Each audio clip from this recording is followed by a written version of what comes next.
하나님 말씀은 출애굽기 3장 1절에서 10절 말씀입니다.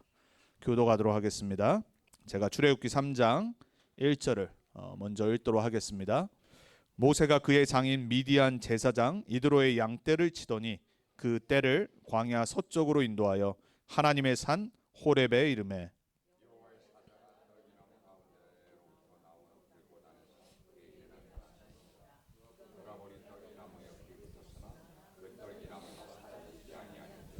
이에 모세가 이르되 내가 돌이켜 가서 이 큰 광경을 보리라. 떨기나무가 어찌하여 타지 아니하는고 하니 그때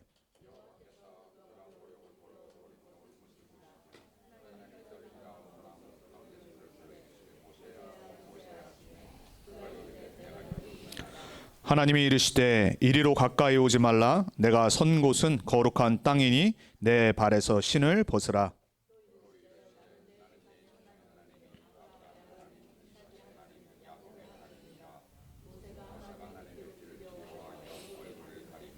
여호와께서 이르시되 내가 애굽에 있는 내 백성의 고통을 분명히 보고 그들이 그들의 감독자로 말미암아 부르짖음을 듣고 그 근심을 알고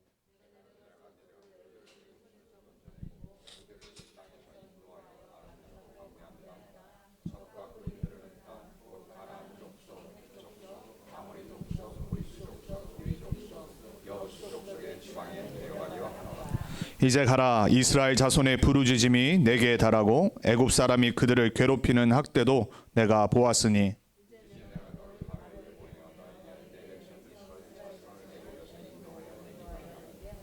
아멘.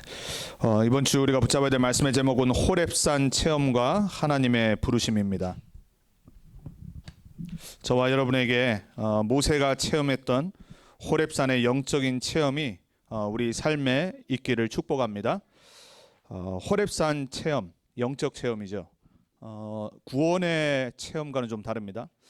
하지만 우리 모두에게는 개개인적으로 영적인 체험이 반드시 있어야 됩니다. 우리 한 명 한 명이 신앙생활을 한다는 것은 종교생활이 아니죠. 종교생활은 그냥 세상에 있는 모든 종교 중에 하나를 골라서 나의 인격을 위해서 아니면 나의 평안을 위해서 그 뭔가를 도를 닦는 거예요. 그게 바로 불교고 또 힌두교고 또 수많은 종교들이 하는 행위죠. 그 행위를 함으로 인해서 잠시의 평안도 얻을 수 있어요. 또 내가 생각하는 수준의 기준의 어떤 마음의 안식을 얻을 수도 있죠. 그렇지만은 이 신앙생활, 복음 생활은 뭐냐면은 생명이에요, 생명. 우리가 해야 되고 안 해야 되는 초이스, 선택이 아니라 반드시 하지 않으면 안 되는 근원적인 거예요. 이 신앙생활의 가장 시작이 뭐냐면 바로 영적 체험이에요. 여러분들은 어떻게 이 복음 가운데 하나님을 만나셨는지 저는 잘 몰라요. 저는 이제 제 신앙생활의 경로를 여러 번 말씀드린 적도 있고요. 근데 우리가 보통 사람들의 간증을 들으면 많은 영적 체험들이 있잖아요. 특별히 이렇게 어떤 종교에 심취하거나 불신자로 막 타락을 한다거나 험한 인생을 산 사람들이 보면은 되게 드라마틱한 영적 체험을 하고 복음을 듣고 구원을 받죠. 뭐 하물며 제가 전에도 잠깐 얘기했는데 저랑 같이 이제 운동을 하다가 제가 잠깐 이렇게 처음에는 안 좋게 좀 이렇게 만났었는데 어떻게 하다가 이제 폴, 에디 같이 하면서 같이 이렇게 잠깐 얘기를 했는데 이 친구가 이제 푸에르토리코에서 온 친구예요. 근데 맨날 수영을 이제 하는데 끝 타임 무렵에 와 있어요. 한 1시간 남겨놓고 그냥 이렇게 쉬러 오는 것 같아요. 근데 항상 보면은요 찬양을 틀어놔. 그러니까 미국 이제 CCM 있죠. 그걸 틀어놔. 그래서 제가 이제 물어봤거든요. 너 혹시 크리스찬이냐? 그랬더니 이제 자기가 원래 푸에르토리코에서 10대, 20대 때 마약에 빠지고 갱단에 이제 거의 이제 갱으로 살다가 하나님의 은혜로 복음을 듣고 변화돼서 지금 이제 미국으로 와서 이제 크리스찬으로 이제 또 푸에르토리코에 선교도 가고 또 남미 지역에 선교도 가고 너무 감사한 생활을 하고 있다는 거예요. 이제 그런 인생을 사는 사람들은 보통 되게 드라마틱한 영적인 어떤 체험이 있어요.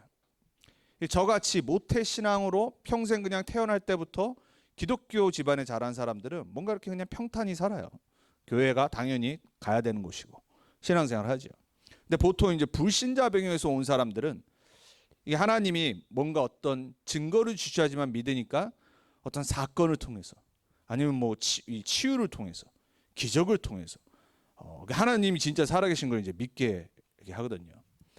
이 연예인들 많은 간증을 들어보면 불신자였을 때 보통 다들 막 누구 자기 자녀가 뭐 불치병에 걸렸는데 하나님 안 믿다가 어떻게든지 이제 아이를 살려야 되니까 하나님 살아계시면 내가 믿겠다고. 이래가지고 진짜 치유받고 믿은 사람들도 많아요. 요즘 보니까는 그 한국의 유명한 코미디 워먼 그 여자가 이제 성경도 가르치고 막 유튜브 막 이런 거 하고 있는데 박명수한테 자기가 이제 이 복음을 전한 얘기를 하더라고요. 이제 박명수가 조칸가가 되게 이렇게 거의 생명이 왔다 갔다 하는 그런 기간인데 안 믿는데 하나님 정말 내 조카를 취해 주시면 내가 하나님 믿겠다고. 그 고백을 하고 또 이제 여러 이제 그 주위에 아는 기독교인 연예인들이 박명수를 위해서 기도하고 있었는데 실제로 이제 치유를 받은 거예요. 그 조카가 살아났어요. 그때부터 이제 교회를 막 본격적으로 나가는 거 아닌데 자기 이제 친한 연예인들한테 자기 이제 하나님 믿기로 했다고. 이제 그런 사람들 되게 많거든요. 저와 여러분이 어떤 영적인 체험을 하고 신앙생활을 하는지 그건 여러분이 잘 아시겠죠. 중요한 거는 반드시 전환점이 있어야 돼요. 내 인생에. 그게 여러분이 말씀을 듣거나 아니면 태어날 때부터 우리 렘넌트들처럼 교회에서 신앙생활을 하고 어려서부터 그렇게 하든지 안 그럼 불신자로 살다가 내가 어떤 정말 하나님의 은혜를 입어서 신앙생활을 시작하든지 중요한 거는 반드시 영적인 체험이 있어야 돼요. 2월 8일에 미국의 켄터키에 에즈버리라고 하는 크리스찬 대학교가 있어요. 2월 8일에 수요일 날 그냥 원래 보통 기독교 이제 학교니까 수요 채플이 있어요. 그냥 간단하게 거기 이제 목사님이 하나님의 사랑을 체험하라고 되게 간단한 설교를 짧게 하고 하나님의 사랑으로 충만해지기 전까지 나가지 말라고 그냥 그 말마디 한마디를 했는데 이 성령이 이제 아이들의 학생들의 20대 초반의 아이들의 마음을 두드리기 시작하신 거예요. 그 예배 드리고 가야 되잖아요. 근데 이 아이들이 그냥 누가 뭐 이렇게 계획한 것도 아닌데 안 간 거예요. 그러니까 안 가고 그냥 밤새 찬양하고 그냥 기도하고 그냥 있었어요. 근데 이게 다른 학생들한테까지 요즘 워낙 이제 SNS가 빠르니까 우리 여기서 계속 예배드리고 있다. 막 이게 퍼지는 거 아니에요. 그러니까 학생 애들이 막 몰려오기 시작한 거예요. 이게 숫자가 갑자기 너무 많아지니까 수업하다가 애들이 이제 나가버리고 다음 수업에 안 들어오니까 이게 뭔가 싶어서 이제 학교 이제 이 전체 담당하는 딘이 학교 이제 모든 수업을 휴학을 하기로 한 거예요. 왜 너무 많이 학생들이 모이고 그 마을에 수많은 이제 마을 시민들 다 모이고 이게 번져나가서 이게 하루에 끝난 게 아니라 11일 동안 24시간 예배가 계속 된 거예요. 결국은 전 미주 지역의 수많은 크리스천들 하물며 미국 밖에 있는 막 사람들 너무 궁금하니까 성령의 역사를 보고 싶어서 막 몰려들기 시작한 거예요. 그 11일 동안 24시간 예배가 끊이지가 않았어요. 저는 필요하다고 봅니다. 누가 인위적으로 만든 거 아니고요. 그냥 찬양한 거예요. 체계적이지도 않아요. 그냥 PPT 띄워서 찬양 가사도 없어. 그냥 크리스찬 애들이니까 그냥 미국 애들이니까 앞에서 그냥 찬양 인도하는 애들이 자기가 하고 싶으면 하는 거예요. 그럼 자기들끼리 그냥 밑에서 기도하다가 포럼하다가 말씀 보다가 누가 앞에서 찬양하기 시작하면 같이 찬양하는 거예요. 그 부흥의 역사라고 지금 막 미국 기독교에서 난리가 났어요. 1970년도에 그 대학교에서 처음 그런 일이 또 있었어요. 그러니까 그 얘기를 듣고 자랐던 그 대학교 애들이 도대체 우리에게는 하나님 언제 부흥의 역사를 체험하게 하실 겁니까? 맨날 역사에 있었던 켄터키 에즈버리 대학교가 전 미주 지역의 대학교 현장에 이 부흥의 열기를 전파했는데 우리 그냥 들은 건데 우리에게는 언제 그런 일이 있습니까? 사도행전 2장에 있었던 그 성령의 역사 우리는 언제 체험합니까? 이러다가 이번에 이 아이들이 그거를 이제 느낀 거예요. 성령의 역사를. 저는 필요하다고 봐요. 그리고 성령의 역사가 있었다고 봐요. 우리도 보면은 RCA 때 아이들이 렘넌트들이 가장 좋아하는 날이 언제냐면 렘넌트 나이시거든요. 왜냐면 아이들은 그렇잖아요. 젊은 애들은 뭔가 음악에 영향을 받고 찬양, 은혜되죠, 좋죠. 그러니까 이제 애들은 막 밤새 찬양하고 싶은 거예요. 막 우리 보면은 항상 스텝 뛰었던 우리 시연이도 그렇고 뭐 폴 다 애들 오르면은 스텝들은 맨날 뒤에 서 있고 막 저 코너에 서 있고 막 이러거든요. 근데 이제 찬양의 밤만 제가 모든 스텝 자유롭게 찬양해라. 그럼 맨 앞줄 가서 항상 찬양하고 막 있었거든요. 손 들고 막 꼬마 아이들부터 시작해서 막 아이들은 그런 게 필요해요. 근데 우리가 그걸 제한을 두거든요. 그래서 막 아이들이 막 컴플레인해요 매년. 도대체 왜 제한 두시냐고. 제한 두긴 호텔이니까 제한을 두지. 그 다음날 또 예배가 있고 메시지가 남아 있고. 그래서 이제 그 켄터키 에즈버리 대학교도 이게 너무 길어지니까 이제 그만둔 거예요. 왜? 원래 노멀한 삶으로 돌아가야 되기 때문에 공부해야 될 거 아니에요. 학생들이 이거 언제까지 할 거예요? 저는 필요하다고 봐요. 그런 영적 체험을 한번 했던 대학생들은 인생이 달라집니다. 그게 뭐 이상하지만 않으면, 너무 신비적이지만 않으면 어떤 그러한 찬양을 통해, 그러한 기도를 통해 지금까지 그렇게 안 살았는데 막 어떤 걸 느끼기도 하고 다시 하나님께 회개도 하고 그리고 다시 도전하고, 저는 필요하다고 봅니다. 근데 문제는 뭐냐? 그러고 대부분이 다 끝나요. 진짜는 뭐가 돼야 되냐? 거기서 은혜 받고 성령 충만 받은 그 대학생들이 자기 로컬 교회로 가서 교회를 살려야 돼. 저는 그게 진짜 성령 충만이라고 봐요. 지금까지 수많은 대학 선교 단체들이 나왔었어요. CCC, 뭐 내비게이터, 많은 일들을 했고 많은 성령의 역사를 체험했고 증거를 했어요. 근데 항상 교회들과 문제가 있었어요. 이유가 뭐였냐? 대학교 선교 단체에서 하는 예배는 너무 뜨거운 거예요. 왜? 대학생들만이 모여 있으니까. 근데 교회를 딱 와보니까 너무 냉랭해 보이는 거예요. 이 대학생들이 교만에 찬 거예요. 그 대학 선교하는 사역자님들이 착각을 한 거예요. 로컬 교회를 우습게 생각을 하고 자기들만이 성령의 역사를 체험하고 복음을 전한다고 계속 지속을 한 거예요. 결국 어떻게 되냐? 막 이제 2단까지 찍혔던 거예요. 지금이야 많이 지나서 그게 다 교회로 돌아오고 교회를 섬기게 됐지만 항상 초반에는 그런 일들이 있어요. 그래서 그 에즈버리 대학교 프린시펄도 그러더라고요. 각 교회로 돌아가서 교회를 섬기고 또 학업을 지속을 하고 그리고 복음을 전파하고, 그게 하나님이 우리에게 원하신 거라고. 그래서 스탑을 한다. 저는 우리 여기 있는 렘넌트들 그냥 교회 생활하다 보면은 뭔가 이렇게 밋밋한 것 같고, 근데 어디 갑자기 수련회를 갔다 오거나 뭐 WRC를 가거나 RC를 가거나 뭔가 또 어떤 뭐 큰 교회를 가서 예배드리면 막 뭐 느끼거든요.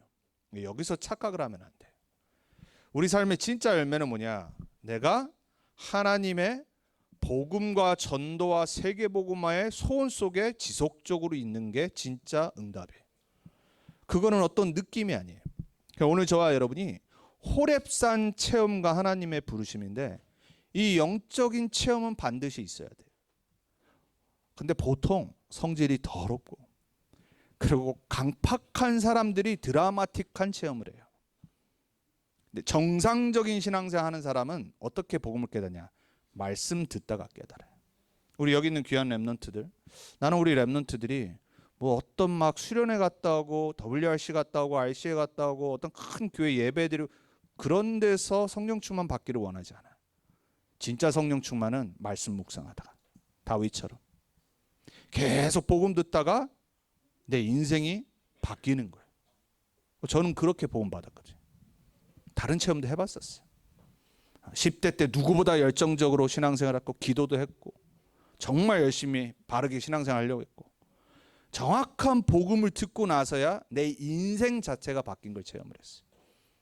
그리고 그 뒤부터 단 한 번도 바뀌지 않고 오직 복음 위에 전도 위에 렘넌트 운동에 살아가고 있어요. 나는 그게 진짜 성령 충만이라고 봐요. 초대교회가 체험했던 오순절 성령 체험, 특별한 시간이기 때문에 하나님이 허락하셨어요. 정말 이들이 체험했던 성령 충만은 매일 날마다 집에 있든지 성전에 있든지 예수가 그리스도이심을 쉬지 않고 전파하고 가르치니라. 증인의 삶을 산 거예요. 나는 우리 다락방 전도운동이 초창기 때 그 장면들을 보고 8년 동안 한국에 있으면서 집회를 따라다니면서 보고 그 어떤 데서 체험하지 못한 성령 충만이 뭔지를 정말 체험했거든요. 집회하면은 보통 제가 아까 말씀드린 그 켄터키 대학교 에즈버리처럼 찬양만 하고 끝나. 항상 우리는 말씀 전하는 집회를 하면은 뭘 하냐? 다 뭐 2명씩, 3명씩 그 주위를 돌아다니면서 복음을 전하는 거예요. 요즘 그게 좀 많이 죽었는데 옛날에 항상 그랬어요. 20년 넘게 세계 렘넌트 대회를 하면 항상 그 안에 뭐가 있었냐? 렘넌트를 데리고 무당집, 렘넌트를 데리고 지역에 캠프를 나가고, 어떤 선교단체도 어떤 교회도 그런 프로그램을 10년 넘게 20년 넘게 하는 데가 없어요. 저는 그거 하나만 봐도 진짜 성령 충만이 뭔지를 정말 깨달아요. 하나님이 말한 성경적인 성령 충만은 다른 것이 아니라 복음을 전하는 증인으로 전도자로 사는 거예요. 근데 그거는 누가 지속할 수 있냐? 복음으로 담나야지만 지속할 수 있어요. 초대교회가 그랬어요. 오늘 호렙산에서 하나님을 만나는 영적인 체험을 했어요. 이 체험은 신비한 체험이죠. 근데 제가 볼 때 이 체험, 뭐 떨기나무에 갑자기 불이 붙었는데 너무 신기한 거예요. 왜? 타지 않으니까. 모세가 얼마나 80년 동안 험한 인생을 살았으면 하나님이 부르신 거예요. 왜? 깨달아야 되니까. 하나님 만나야 되니까. 그리고 본인이 기록을 한 거잖아요. 수십 년 뒤에. 그렇지만 이 체험의 내용은 그렇게 중요하지 않아요. 굳이 중요한 것 따지자 그러면은 하나님이 말씀하신 딱 한 단어예요. 이곳은 거룩한 곳이니라. 네 신을 벗어라 그랬어요. 그러니까 네 모든 거 내려놓으란 말이에요. 이제부터는 내가 너를 새롭게 해서 내가 너를 사용하겠다. 이 말씀하신 거거든요. 여러분 영적 체험이 그게 돼야 됩니다. 내 마음대로 살다가 내 마음대로 내 신씻고 막 돌아다니는 거. 우리 인생 그렇잖아요. 내가 가고 싶은 데 가고, 내가 계획하고, 내가 모든 거 하고, 내가 주인 돼서 살다가 어느 날 하나님이 나와 함께 하시구나. 내 인생의 주인이 하나님이구나. 이게 깨달아지니까 이제 내 마음대로 안 돌아다녀. 다 내 정욕을 위해서 살지 않아요. 내가 하고 싶은 대로 막 하지 않아요. 하나님 말씀을 붙잡고 기도해보고, 하나님이 원하시는 방향에 내 방향을 두고, 하나님이 계획하신 곳에 내 인생의 계획을 두고, 1년을 시작하는데 내 맨날 작심삼일하는 거 아니라 하나님의 말씀을 받고 내 인생을 준비해 나가고 달라지는 거예요. 이 터닝 포인트. 그게 호렙산 체험의 내용이 돼야 돼. 모세의 인생을 바꾸시기 위해서 하나님은 단지 스페셜하게 호렙산으로 부르신 거예요. 그렇지만 우리가 앞으로 계속 보겠지만 출애굽교회 모세가 바로 바뀌지 않았거든요. 그 오래된 각인 뿌리 체질 하나님이 계속 차분히 바꿔나갔어요. 저와 여러분에게 체험이 기준이 되는 것이 아니라 체험을 하게 하신 하나님이 기준이 돼야 돼. 체험을 하게 하신 이유가 내 삶의 이유가 돼야 돼. 사실 오늘 첫 번째 하나님과의 만남, 영적 체험인데 먼저 체험은 자기 엄마에게서 있었어요. 언약 전달을 받은 거예요. 말씀드렸죠? 요괴 배식 돈을 받고 자기 아들한테 모유를 먹였어요. 돈 받고. 그러면서 뭘 했겠어요? 기도를 해줬겠죠. 알아듣던 못 알아듣던 히브리 언어로 계속해서 애굽 공주 없었을 때 모유를 먹이면서 언약을 전달했겠지.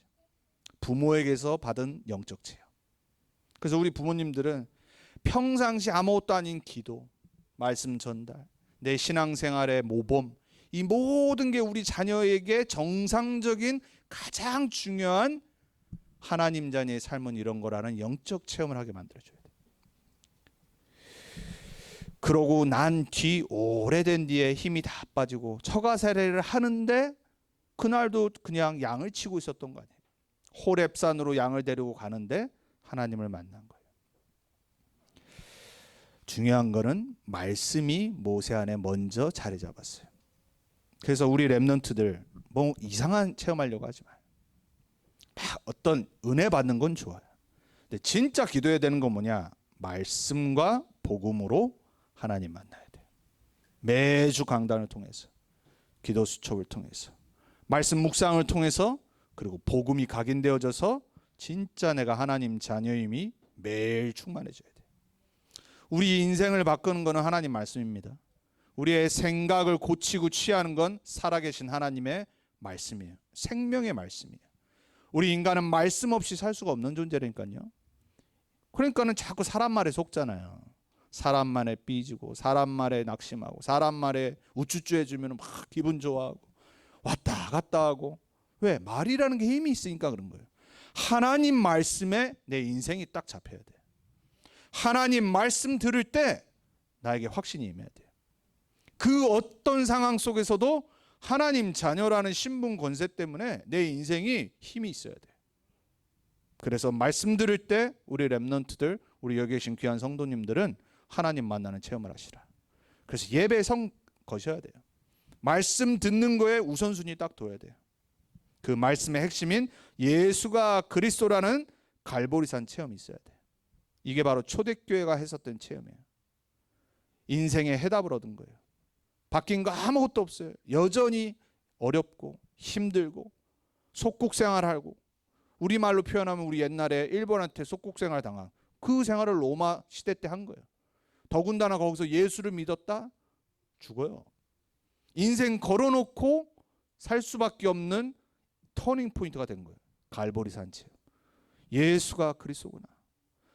우리가 그렇게 기다리던 메시아가 예수구나. 그분이 우리 모든 인생의 문제를 십자가에서 끝내셨구나. 하나님 만나는 길이시구나. 우리 모든 죄의 저주 재앙 다 끝내셨구나. 우리를 참된 자유와 승리를 허락하셨구나. 우리를 하나님 못 만나게 하고 죄와 저주와 재앙에 묶이게 한 이 사단마귀를 끝내셨구나. 여기에 인생의 답이 나버린 거예요. 저는 복음 그렇게 받았거든요. 어느 날 진짜 예수가 그리스도라는데 결론이 딱 나지는 거예요. 아, 도대체 왜 우리 집안에는 이런 문제가? 아, 내 인생 왜 이렇지? 옛날에 막 사람 핑계, 누구 핑계, 누구 탓. 어느 날 예수가 그리스도라는 답이 딱 나버렸어요. 말씀 듣다가, 저는 성격이 되게 안 바뀌는 성격이거든요. 그리고 되게 뭐 재고 따지고 되게 이성적이고, 말씀을 계속 듣다가 어느 날 그렇구나, 이게 딱 깨달아진 거예요. 감정이 바뀐 게 아니라니까요. 은혜도 많이 받았다니까. 10대 때 얼마나 찬양 좋아했는지. 전 지금도 찬양 많이 듣거든요. 제 성격이 그래요. 그런데 내 인생이 바뀌는 결단과 인생이 바뀌는 삶은 말씀 듣다가 딱 오는 거예요. 보통 남자들은 거의 그렇죠. 그래서 남자들이 안 바뀌어요. 근데 진짜 한번 바뀌면 남자는 인생을 걸어버리잖아요.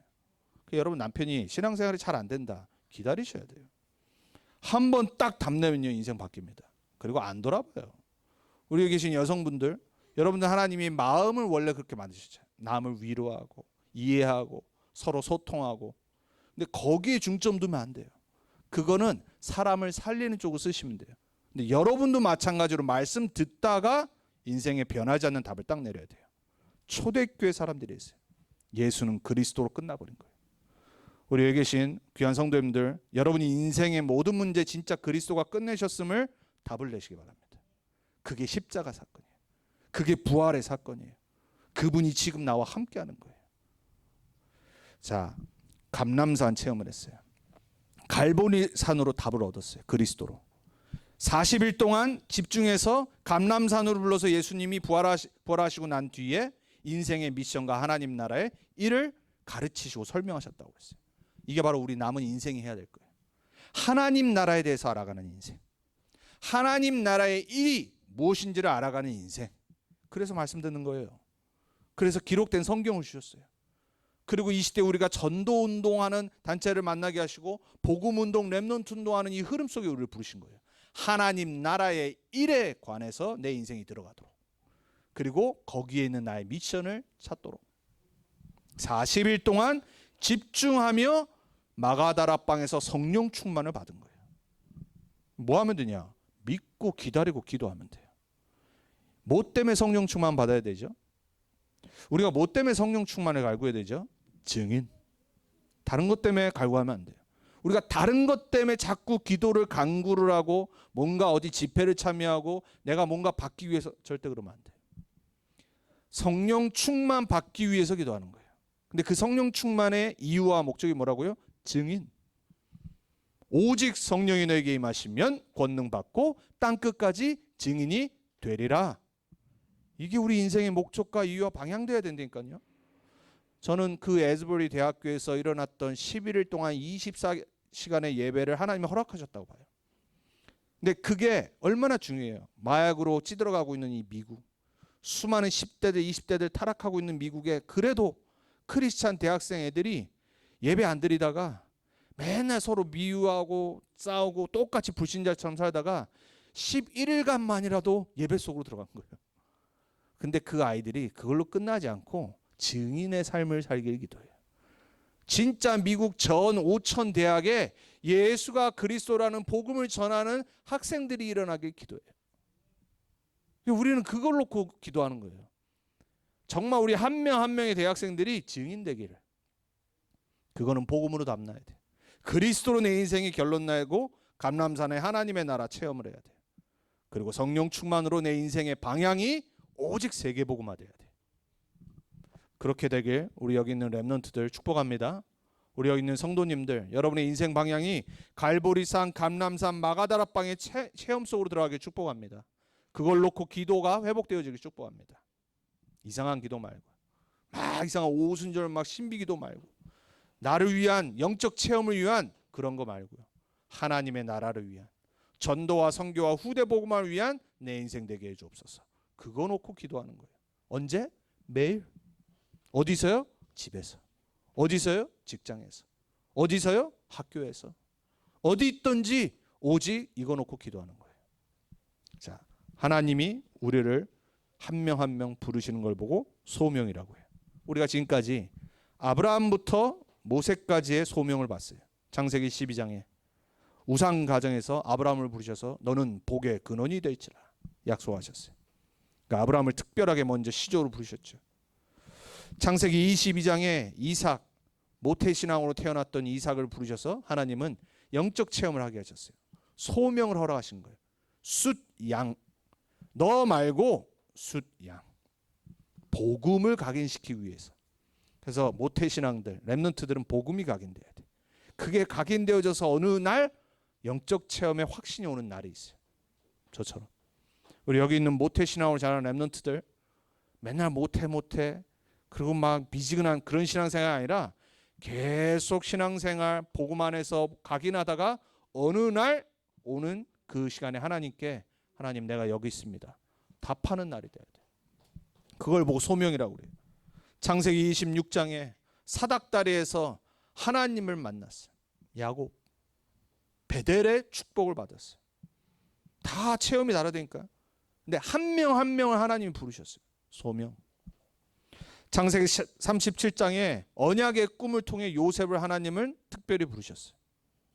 그리고 난 뒤에 요셉을 모르는 바로왕이 난 이후에 모세를 태어나게 하시고 모세를 오늘 호렙산에 부르신 거예요. 아브라함부터 모세까지 소명을 보면서 여러분의 소명을 찾으시기 바랍니다. 하나님이 나를 부르셨구나. 나 한 명을 내 개인을 부르셨구나. 우리 자녀가 아니라 부모가 아니라 내 배우자가 아니라 나를 부르셨구나. 그 소명에 답하는 여러분들에게 축복합니다. 하나님이 우리를 부르시는 이유는 뭐냐? 하나님의 계획을 나타내시기 위해서요. 하나님의 절대 언약과 하나님이 하실 일이 나에게 나타나지는 걸 보고 소명이라고 그래요. 그것 때문에 하나님은 선지자들을 통해서 말씀을 계속 선포하신 거예요. 왜? 말씀을 들어야 내가 듣기 때문에. 여러분, 우리는 말씀을 전해야지 하나님의 음성을 사람들이 들을 수 있어요. 하나님의 말씀, 복음이 증거되어져야지 그 사람의 부르심의 통로가 생기는 거예요.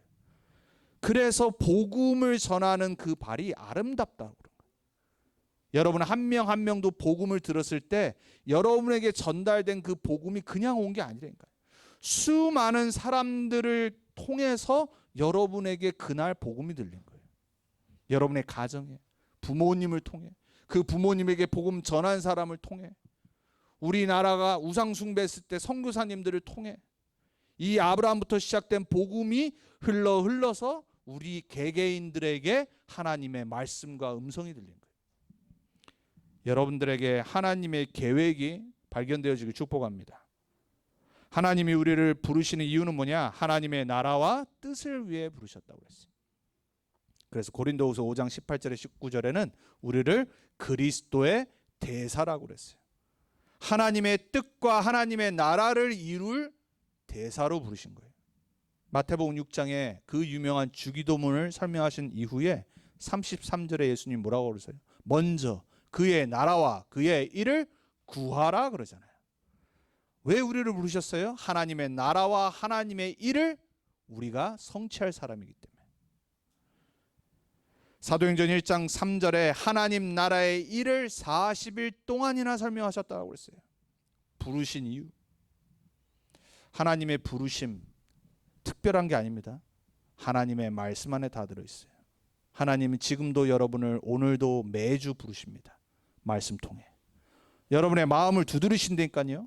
내 마음대로 살아가는 일주일이 아니라, 또 이번 주 내가 어떻게 살까 고민하는 게 아니라 하나님이 여러분을 두드리고 계시다니까요. 말씀 붙잡아라. 내 계획이 네 인생 가운데 있는데 말씀 들어라. 말씀 안에 있는 하나님의 계획을 붙잡으라고 말씀을 통해, 선포를 통해 계속 여러분에게 두드리시는 거예요. 매주 매일 그거를 듣고 그 소명을 받는 여러분들에게 축복합니다. 자, 우리 한 명 한 명을 부르셔서 하나님은 절대 사명을 이뤄나가세요. 하나님이 주시는 사명이 내 인생의 이유와 목적과 방향이 되면 돼요. 모세에게는 어떤 사명을 부르신 이후에 말씀하셨죠? 오늘 8절에 10절에 말하죠. 하나님이 애굽의 그 학대를 들으셨다라고 그랬어요.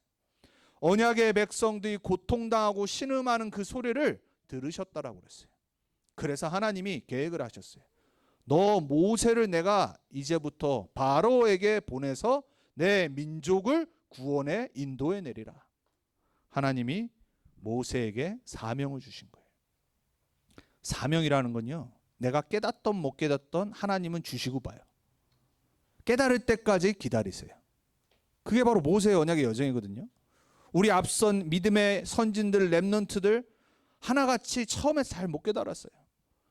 여러분, 모세의 인생이 얼마나, 참 우리 다음 주부터 보겠지만 요 사명을 들어놓고도 핑계, 이유 계속 되잖아요.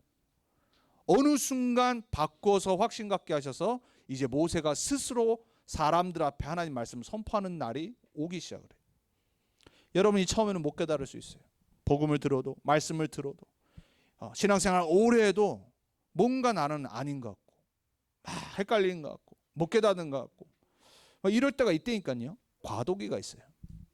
낙심만 안 하면 돼요. 도망만 안 가면 돼요. 중요한 거는 하나님이 여러분을 향한 사명이 있다니까요. 그 사명을 발견하고 그 사명에 붙잡혀 사는 인생이 가장 축복된 인생이에요. 근데 사단은 계속 공격할 겁니다. 못 깨닫도록. 저 집사에게만 있지. 난 아무 달란트도 없는데. 저 목사님만 저렇지. 자꾸 현실 보고 속게 만들어요. 우리 인생이 하나님의 부르심과 사명에 붙잡혀야 되는데 자꾸 사단의 속임수와 사람들과 내 스스로 무너져 버려요. 여러분의 모든 인생은 하나님이 구원한 날부터 하나님 거라는 걸 아셔야 돼요. 내가 예수를 그리스도로 영접하고 믿고 구원받은 날부터 내 인생이 어떤 계획을 갖고 있어도 하나님이 여러분 인생 만들어 가신다니까요. 그거 믿으셔야 돼요. 그래서 빨리 인본주의 버려야 돼요. 자꾸 내 생각 내 마음대로 요걸 버려야 돼요. 안 그러면 고생 하다가 나중에 돌아온다니까요. 그리고 나중에 후회해요. 왜? 나이 들어서 다 못 겪고 나서 힘 없을 때, 그때 깨닫고 이제 짧은 인생 사명 다 하는 거예요. 그런 분 없길 축복합니다. 그런 간증 안 하길 축복합니다. 지금 평상시 말씀 듣다가 하나님의 사명 붙잡고 성령 충만 받고 남은 인생 살아가는 거예요. 여러분, 7명의 렘넌트들에게 어떤 사명 주셨죠? 요셉, 애굽 복음하잖아요. 요셉은 그냥 사용받은 거예요. 왜? 이스라엘의 언약 백성들이 가나안 땅으로 들어가는데 브리지 역할을 한 겁니다. 모세, 출애굽까지만 인도받았어요. 그리고 광야 생활 40년 동안 시내산에서 하나님의 말씀을 전달하고 성막을 준비하는 역할만 했어요. 가나안 못 들어갔어요. 그게 모세의 사명이에요. 사무엘은 뭐죠? 언약궤를 다윗에게 전달하고 성전 지을 그 마음과 미션을 다윗에게 전달하는 게 사무엘의 역할이에요. 다윗은 뭐죠? 성전을 사모하고 성전을 준비하는 사명을 받았어요. 성전은 못 지었어요. 그렇지만 다윗은 그 사명을 다한 거예요. 엘리야는 어떤 사명 받았죠? 시대의 우상과 싸우는, 그리고 그 이후에 영적 지도자와 영적 지도자들을 일으키는 사명을 감당하고 갔어요. 그걸 받아서 누가 했지요? 엘리사가 본격적으로 도단성 운동을 하기 시작한 거예요. 영적 지도자들을 모아서 기르기 시작한 거예요. 바울은 어떤 사명 받았죠? 로마 복음화의 사명을 받고 뛴 거예요. 모든 사람은 각자의 사명이 있어요. 여러분이 집중해야 될 건 뭐냐? 사명, 내게 주신 사명이에요. 세계 복음화는 하나님의 절대 계획이고 우리 모두가 함께 해야 될 사명이에요. 근데 그 안에 나에게 주신 사명이 있어야 돼요. 초대교회는 그걸 너무 잘 알았기 때문에 로마 복음화에 부르신 전도자 바울을 평생 도왔던 거예요. 그리고 로마 복음화의 사명을 다하다가 순교했어요. 21세기를 사는 저와 여러분에게 주신 사명이 뭡니까? 우리에게 237 치유 서밋이라는 언약을 주셨어요. 여러분에게 그냥 그게 듣는 단어가 아니라 평생의 사명으로 딱 붙잡아줘야 돼요. 하나님, 237 치유하고 237을 영적으로 지도하고 인도하는 서밋으로 우리를 부르셨는데 나에게 주신 그 안의 사명은 뭡니까? 그럼 거기에서 내 업이 보일 거 아니에요. 내 업이 다르게 보여야 돼요. 237 치유 서밋의 하나님의 절대 계획 속에 내 업이 다르게 보여야 된다니까요. 내 달란트, 내 잘하는 게 다르게 보여야 돼요.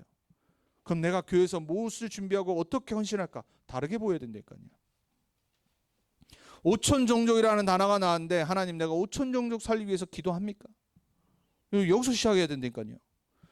우리가 복음 못 들었을 때 선교사들을 파송했던 하나님의 계획 속에 이제 우리가 이 복음을 아직까지 듣지 못한 사람들에게 어떻게 전해야 합니까?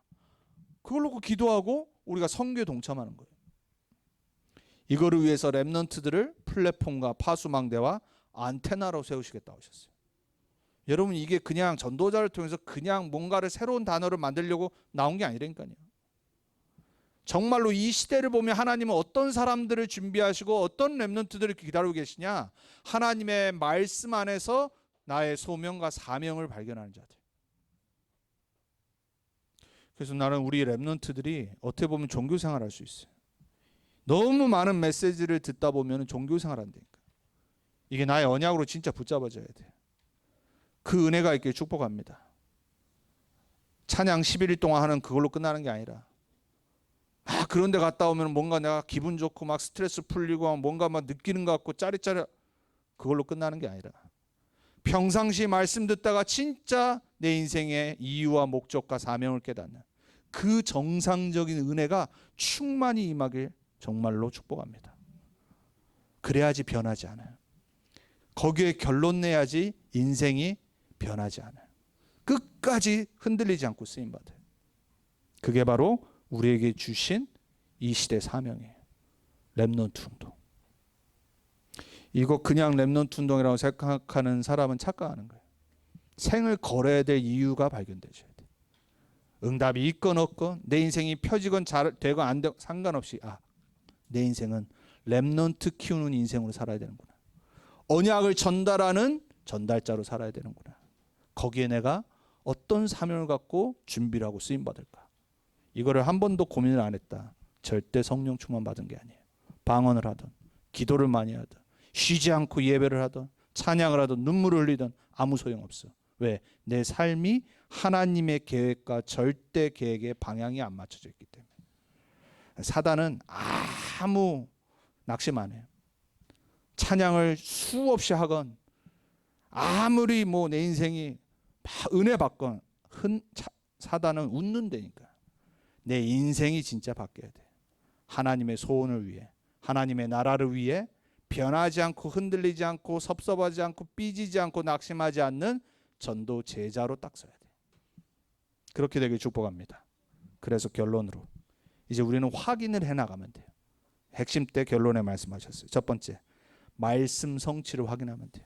그러니까 빨리 우리 렘넌트들 말씀 듣다가 구약에 나타난 메시아, 신약에 성취된 그리스도, 성경 66권은 복음이구나. 이게 빨리 확인돼져야 돼요. 그래서 말씀 있는 거예요. 성경 66권이 그리스도로 딱 보여야 돼.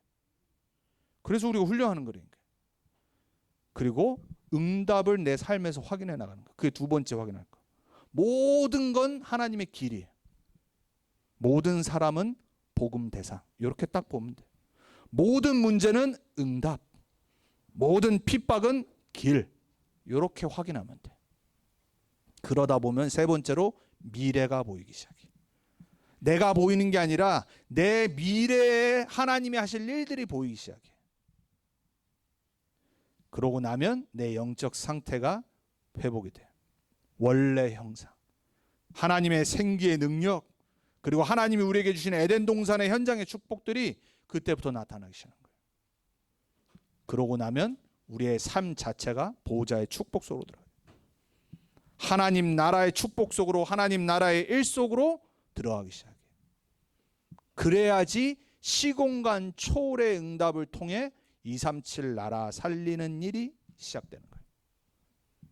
이걸 확인해 나가야 돼. 이것이 여러분 안에 시작돼야 돼. 이상하게 하지 마시고, 이상한 영적 체험 강구하지 마시고, 오늘 말씀처럼 정상적으로 하나님 만나는 체험을 매주 강단 통해, 기도 수첩 통해, 말씀 통해 그것 갖고 하나님이 원하시는 참된 증인의 축복의 삶을 시작하는, 하나님의 부르심에 응답하는 여러분의 귀한 한 주간 되길 축복합니다. 기도하겠습니다. 하나님 감사합니다. 모세를 부르셔서 하나님 만나는 체험을 하게 하시고, 하나님의 소명과 사명을 깨달아 이제 새로운 인생의 길을 가게 하신 하나님, 우리를 구원하셔서 그리스도 만나게 하시고 구원받은 하나님의 자녀의 신분 권세를 알게 하시고, 이제 우리에게 남은 인생 참된 성령 충만의 열매인 증인의 삶에 방향 맞추게 하시니 감사합니다. 변하지 않고 흔들리지 않고 바뀌지 않고 낙심하지 않고 오직 하나님 말씀에 붙잡혀 하나님 말씀에 의해 내 생각, 마음, 인생 모든 게 바뀌는 새로운 시작이 되게 해 주옵소서. 그래서 하나님 주신 사명대로 이제 남은 인생 확인해 나가는 인생 되게 해 주옵소서. 특별히 우리 여기 있는 렘넌트들에게 그러한 새로운 시작이 되게 해 주옵소서. 살아계신 우리 주 예수 그리스도 이름으로 감사하며 기도합니다.